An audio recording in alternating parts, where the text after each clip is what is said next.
पांचवा क्वेश्चन है, निम्नलिखित प्रत्येक में गुणन के अंतर्गत उपयोग के लिए गुण धर्म या गुण का नाम बताइए। ये पहला क्वेश्चन है। -4/5 गुणा में 1। अब किसी संख्या को 1 से गुणा करते हैं, आपने पता उसका अनुसार वही संख्या आती है। या 1 गुणा में -4/5 भी लिख सकते हैं। इसको पहले लिख लें, इसको बाद में लिख लें। बराबर इसका आंसर -4/5 है। 1 से जब गुणा करते हैं तो आपसे पूछा जाएगा वो नियम कौन सा है। इस नियम का नाम है एक गुणात्मक तत्समक।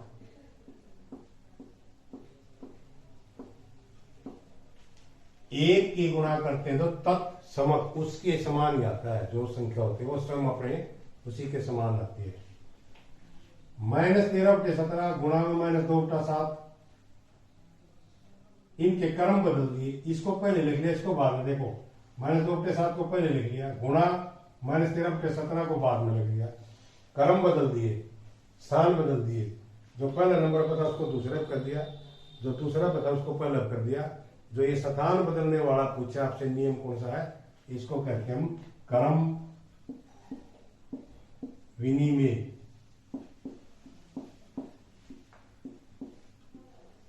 क्रम विनिमय का नियम है ये, क्रम बदलना। -19/29 गुणा 29/-19। इसको पलट दिया, उल्टा कर दिया। पलटने को हम क्या कहते हैं? गुणात्मक प्रतिलोम। तो इसका गुणात्मक प्रतिलोम है। जब इनकी गुणा करी तो 1 आता है।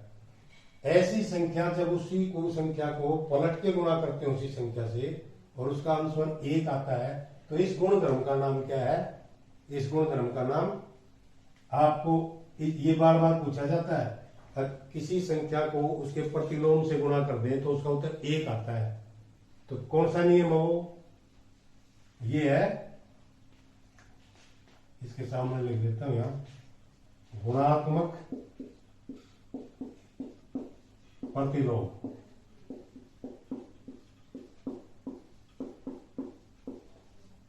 ये 3 नियम थे इनमें। छठा क्वेश्चन हमारा, 6/13 को -7/16 के युतक्रम से गुणा कीजिए। अब 6/13 को हमने गुणा करनी है इससे, इसके युतक्रम से। -7/16 का युतक्रम क्या होता है? युतक्रम होता है गुणात्मक प्रतिलोम का ही दूसरा नाम है ये युतक्रम। तो इसका उल्टा -7/16 का उल्टा क्या होगा? माइनस तो यूं का यूं रहेगा, 7/16 का 16/7 हो जाएगा। अब इससे गुणा करनी है हमने। ऊपर नीचे कटते हैं तो काट देना है, लेकिन ये कटते नहीं। तो इस ऊपर वाले गुणा ऊपर वाले के साथ करो। 16 छिकम 96, उस 13 की और 7 की गुणा करो। 13 7 ये करो। ये 7वां क्वेश्चन है, 1/3 गुणा ब्रैकेट के अंदर है 6 गुणा में 4/3। इसको यदि इस रूप में हम प्रस्तुत कर दें या अभिकलित करें 1/3 इंटू 6 इंटू 4/3।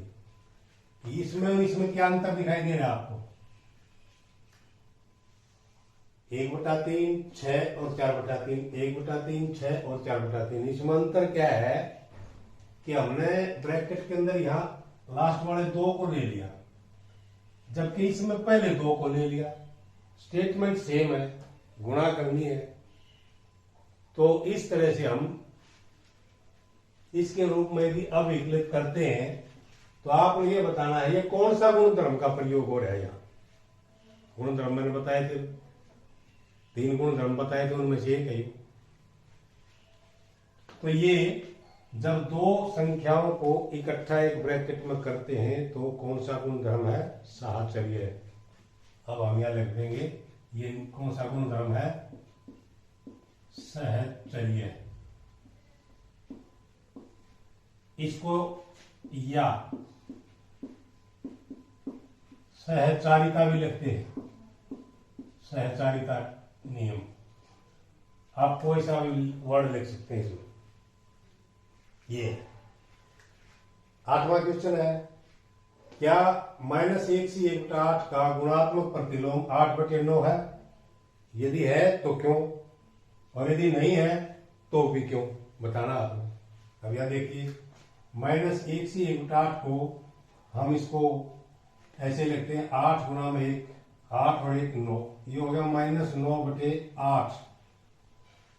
और इसका गुणात्मक प्रतिलोम जो हमने पहले वाले सवालों में भी किया है, गुणात्मक प्रतिलोम मैंने बताया था क्या होता है। गुणात्मक प्रतिलोम, इसको पलट देते हैं, उल्टा कर देते हैं, अंश को हर बना देते हैं, हर को अंश बना देते हैं, तो क्या हो जाएगा, ये हो जाएगा -8/9। और ये है 8/9, ये है -8/9। ये पूछा है क्या इसका गुणात्मक प्रतिलोम ये है, हमारा उत्तर क्या होगा, नहीं।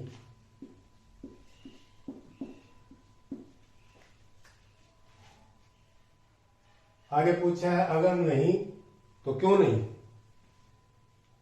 आप क्यों नहीं में क्या जवाब देंगे, क्योंकि -9/8 का गुणात्मक प्रतिलोम -8/9 है, और ये 8/9 है। इसमें और इसमें माइनस का अंतर है, ये प्लस है ये माइनस है, इसलिए ये इसका गुणात्मक प्रतिलोम नहीं है। ये जवाब देना। नेक्स्ट क्वेश्चन हमारा 9वां क्वेश्चन, क्या 3c1/3 का गुणात्मक प्रतिलोम 0.3 है? क्यों अथवा क्यों नहीं, अगर है तो क्यों, अगर नहीं है तो क्यों नहीं। अब 3c1/3 को मैं लिखता हूं 3 × 9 और 1 10/3, इसका गुणात्मक प्रतिलोम, इसकी परिभाषा के अनुसार हमें इसको पलट देना है, 10/3 है तो 3/10 हो गया। और 3/10 को यदि मैं दशमलव रूप में लिखूं इसको, इस 10 को यहां से हटाऊं तो 10 में 1 0 इसको हटाएंगे तो ये हो जाएगा 0.3, क्योंकि 1 0 है तो 1 हम छोड़ के यहां दशमलव लगा दिया, इधर हम 0 लगाते थे तो 0.3 है। अब यहां देखिए क्या ये गुणात्मक प्रतिलोम है 0.3 का, यस है, तो यहां लिख देंगे है, या लिख दो हाँ। अब ये हाँ है तो इन्हें बताना है क्यों, क्योंकि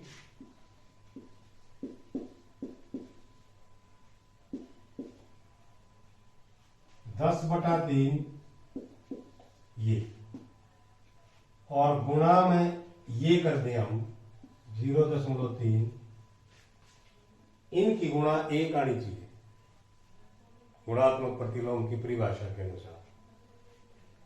अब इसमें मैंने इसको दशमलव हटाना है, दशमलव हटाना है तो 3/10 हो जाएगा, दशमलव हटाएंगे तो 10 से 10 कट गया, 3 एकम 3 कट गया, तो क्या है 1। 1 का मतलब है कि ये गुणात्मक प्रतिलोम है, क्योंकि इसका गुणनफल 1 आता है। नेक्स्ट क्वेश्चन है हमारा 10वां क्वेश्चन। फर्स्ट पार्ट इसका, ऐसी परिमेय संख्या जिसका कोई व्युत्क्रम नहीं है, जिसका कोई व्युत्क्रम नहीं होता, कौन सी है वो, ये शून्य। शून्य का कोई व्युत्क्रम नहीं, क्यों नहीं, क्योंकि शून्य का नीचे क्या होता है 1, सबके नीचे होता है 1, और इसका व्युत्क्रम हम करेंगे तो इसको पलट देंगे तो क्या हो जाएगा, पलटने से क्या आ जाएगा, ये 1/0। 1/0 अपरिभाषित संख्या है, परिभाषित नहीं है, इसलिए इस 0 का कोई भी व्युत्क्रम नहीं होता, उल्टा नहीं होता, तो इसका हमारा आंसर क्या आ गया, 0। नेक्स्ट है, परिमेय संख्याएं जो अपने व्युत्क्रम के समान है, वो कौन सी है परिमेय संख्या जो अपने व्युत्क्रम के समान है, उसका उल्टा भी उतना है, स्वयं भी उतनी है। जैसे ये एक का उल्टा कितना है? एक। तो इसलिए जो व्युत्क्रम के समान है वो एक है। परिमेय संख्या जो अपने ऋणात्मक के समान है, जिसका ऋणात्मक भी उतना है, यानी कि पॉजिटिव और नेगेटिव दोनों समान, तो उसका चाहे माइनस लगा दा चाहे प्लस लगा दा, दोनों समान, वो कौन सी है? वो भी जीरो है, शून्य है। क्योंकि शून्य का कोई चिन्ह नहीं होता। इसको माइनस जीरो लगा दो तब भी शून्य है, और प्लस जीरो लगा दो तब भी शून्य है, और जीरो है। इनमें ये तीनों एक ही है। Zero minus zero plus zero एक ही, इसलिए अपने ऋणात्मक के समान जीरो ही होता है। इस एक्सरसाइज का अपना लास्ट क्वेश्चन है ये 11th 11वां क्वेश्चन। रिक्त स्थानों की पूर्ति कीजिए। पहला है शून्य का व्युत्क्रम खाली स्थान है।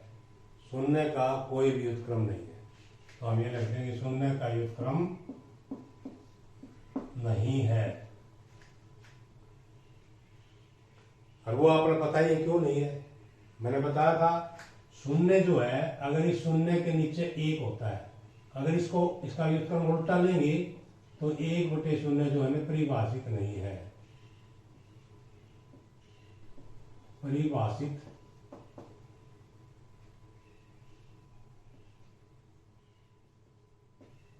नहीं है। जो संख्या परिभाषित नहीं है तो उसका अस्तित्व नहीं है, इसलिए शून्य का कोई भी व्युत्क्रम नहीं है। संख्याएं खाली स्थान तथा खाली स्थान स्वयं के व्युत्क्रम हैं। एक जो है उसका व्युत्क्रम भी एक है, और -1 है उसका व्युत्क्रम भी -1 ही है। तो हम इन दोनों में 1 तथा -1 भर सकते हैं। समझ गए? 1 का व्युत्क्रम 1, -1 का व्युत्क्रम वो भी -1। -5 का व्युत्क्रम खाली स्थान है। -5 का व्युत्क्रम क्या होगा? 5 का उल्टा। -5 यहाँ बटे 1 होता है, तो यहाँ हो जाएगा -1/5। 1/x का व्युत्क्रम क्या है? 1/x को पलट दो, x/1 यानी कि x है। ये ब्रैकेट में क्या लिखा है? x बराबर 0 नहीं, x बराबर 0 नहीं होना चाहिए और कुछ भी हो, क्योंकि 0 हो जाएगा तो क्या हो जाएगा? 1/0 क्या हो जाएगा? जो यहां लिखा है परिभाषित नहीं है, 1/0 नॉट डिफाइंड है। दो परिमेय संख्याओं का गुणनफल हमेशा होता है, क्या होता है? दो परिमेय संख्याओं का गुणनफल हमेशा परिमेय ही होता है, परिमेय। अगर हम करके भी देखें तो उसका परिमेय आएगा। जैसे मैंने 5/1 परिमेय संख्या है, 2/3 ये भी परिमेय संख्या है। हम इनकी गुणा करें तो ये 10/3 है, 10/3 भी एक परिमेय संख्या है। कोई भी दो परिमेय संख्याओं की गुणा करेंगे तो उसका गुणनफल परिमेय संख्या ही होता है। किसी धनात्मक परिमेय संख्या का व्युत्क्रम, धनात्मक का व्युत्क्रम धनात्मक ही होगा, ऋणात्मक नहीं होगा। यहां धनात्मक ही लिखो। कई बच्चे यहां ऋणात्मक लिख देते हैं, वो गलत है। यहां व्युत्क्रम पूछा गया है, उल्टा करना है, चिन्ह नहीं बदलना, केवल उस संख्या का उल्टा होता है व्युत्क्रम। जैसे 5 का व्युत्क्रम 1/5, साइन चेंज नहीं करा हमने। धनात्मक है तो धनात्मक ही रहेगा, ऋणात्मक है तो ऋणात्मक ही रहेगा। तो ये हमारी आज एक्सरसाइज कंप्लीट होगी पूरी, और आशा है कि आप सबको समझ में आ गई होगी। और आपने अगर कोई डाउट कोई पूछना है तो आप उसमें लिख सकते हैं, और उसके बाद मैं उसका समाधान भेज दूंगा आपके पास। और नेक्स्ट वीडियो में मिलते हैं नेक्स्ट एक्सरसाइज के साथ। Okay, thank you.